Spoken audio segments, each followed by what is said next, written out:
پدرت گرسنه به نام خدا، مادرت محتاج ای.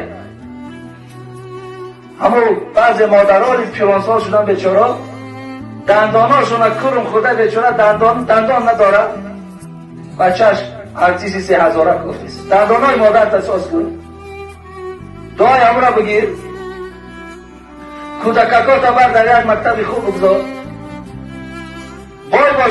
بای باشی خوش به حالت. همون بچه‌های همسایه‌ات هم کمک کن. حداقل یک بچه همراه در اون مکتبی که بچه خودت میخوانه، همین یک تک شبر در پهلوی بچه کما. رهاتون کندگی، رهاتون اساس کنه $3000. برادر عزیز، خودتون این از زبان من میبراید، سخت میبراید، یکی خودتون عقلتون ده، همین ترازوی عقلتون ده، همین خودتون ایروی انصاف آوردین. اگر از جانب من میبراید، خیلی ملای میگه